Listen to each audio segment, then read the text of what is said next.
Hi friends, कैसे हैं आप लोग। फ्रेंड्स, सेहत का ध्यान देते रहिए। मैं बता रहा हूँ हर वीडियो में मैं बोलूँगा, सेहत अगर टकाटक तो वीज़ा टकाटक, लाइफ टकाटक और आप टकाटक। और अगर सेहत टकाटक नहीं है तो कुछ भी टकाटक नहीं है। और टकाटक रहना बहुत ज़रूरी है, क्योंकि टकाटक रहेंगे तभी चीज़ें टकाटक होंगी और आप खुश होंगे और लाइफ टकाटक होगी आपकी। ठीक है। अब देखिए फ्रेंड्स, अगर आप स्लोवाकिया के बारे में जानना चाह रहे हैं तो ये सामने अपने स्क्रीन पे देखिए क्या लिखा है, guidelines for work permit in Slovakia. ठीक है। ये पेज जब मैं खोलूँगा, आप लाइन बाय लाइन मेरे साथ देखिएगा, आपको सारी चीज़ें समझ में आ जाएंगी कि अगर आप स्लोवाकिया जाना चाहते हैं तो आपको करना क्या है। ठीक है, स्टेप बाय स्टेप गाइडेंस है। प्लीज़ पूरा वीडियो देखिएगा, आपका फ़ायदा होगा। तो चलिए लिंक को मैं खोलता हूँ, क्लिक करता हूँ। अब देखिए, ये लिंक है embassy of India Bratislava Slovak Republic की। अगर जो लोग मेरे भाई हैं जो पाकिस्तान के हैं, बांग्लादेश के हैं, वो अपनी एम्बेसी की साइट पे जाके देख सकते हैं।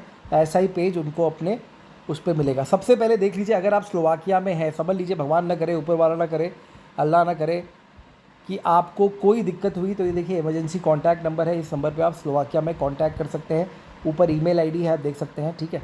अब देखिए यहाँ पे एम्बेसी ऑफ इंडिया, यहाँ पे अगर आप आते हैं नीचे देखिए guidelines for work permit in Slovakia. आप देखेंगे यहाँ पे व्हाट्स न्यू भी यहाँ पे एक ब्लिंक हो रहा है ऑरेंज कलर में।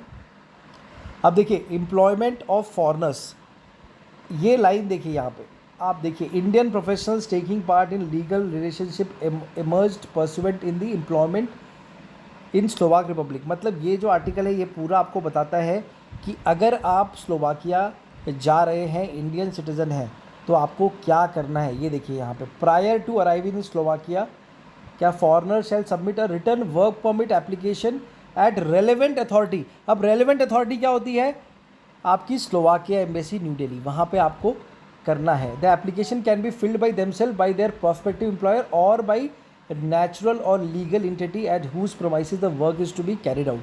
The relevant officer granting work is office in विच।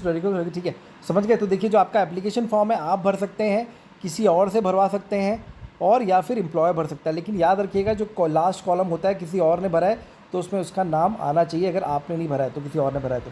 अब देखिए यहाँ पे देखिए ये वाली लाइन देखिए फ्रेंड्स, मैं जिसको ब्लू कर रहा हूँ, ये देखिए यहाँ से ऊपर से पढ़िए आप लोग।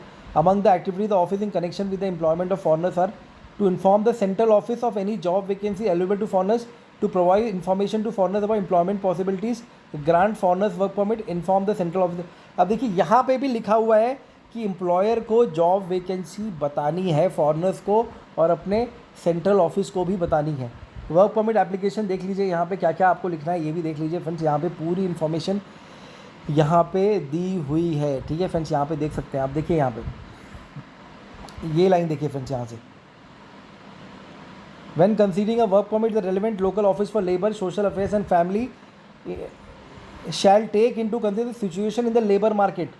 इसका मतलब ये है कि आपका जो एम्प्लॉयर है वो लेबर ऑफिस को बताता है कि भाई मेरे पास 10 वैकेंसी हैं, 20 वैकेंसी हैं, इसके लिए मैंने अपने लोकल बंदों को लिया था बट वो मुझे सही नहीं लगे, इसलिए मैं ये वैकेंसी अब फॉरेनर को देना चाहता हूँ, तो प्लीज़ मुझे इसका अप्रूवल दीजिए।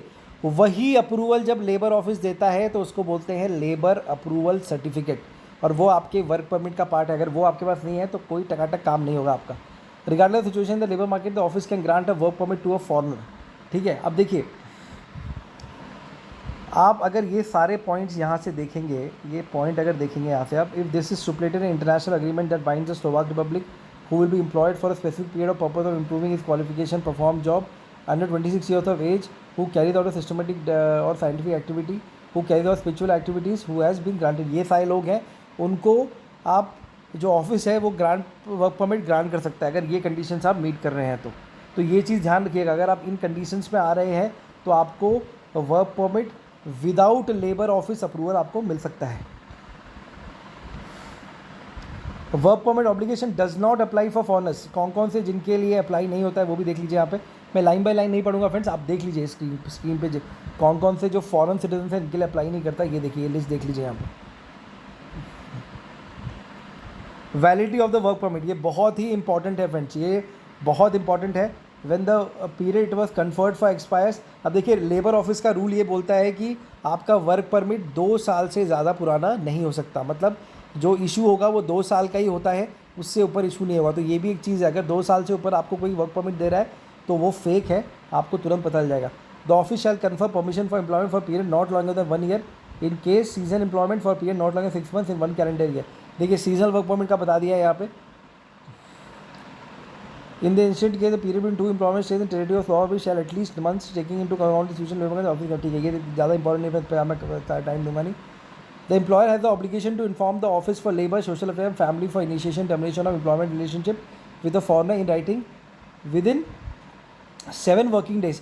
मतलब समझ लीजिए कि किसी एम्प्लॉयर को आपका काम पसंद नहीं आया या आप एम्प्लॉयर के साथ खुश नहीं है, तो 7 दिन के अंदर अंदर आप अपना जो कॉन्ट्रैक्ट है वो लेबर ऑफिस को बता के टर्मिनेट करवा सकते हैं, अगर आपका एम्प्लॉयर चाहता है। और ये वाइसा वर्सा भी है, मतलब उल्टा भी होता है, अगर एम्प्लॉयर आपको लाइक नहीं करता तो वो भी आपका टर्मिनेट कर सकता है। तो ये चीज़ ध्यान रखिएगा, आपको जाके शुरू में अच्छा काम करना है, अच्छा इंप्रेशन जमाना है। अगर आपका इंप्रेशन अच्छा नहीं है, काम अच्छा नहीं है, तो आपका जो कॉन्ट्रैक्ट है वो टर्मिनेट हो सकता है। ठीक है फ्रेंड, तो देखिए ये मैंने आपको बताया embassy of India Slovak Republic. अगर आप नेबरिंग कंट्रीज से हैं तो अपने स्लोवाकिया वाली एम्बेसी के वेबसाइट पर जाइए, वहाँ खोजिए, आपको ही मिल जाएगा। ये पढ़ना बहुत ज़रूरी है। इमरजेंसी कॉन्टैक्ट नंबर, अगर आप स्लोवाकिया में हैं तो इस नंबर पे को लेके आप पूरी हेल्प कर सकते हैं। ईमेल आईडी भी दी हुई है। ठीक है बस, टेक केयर, गॉड ब्लेस।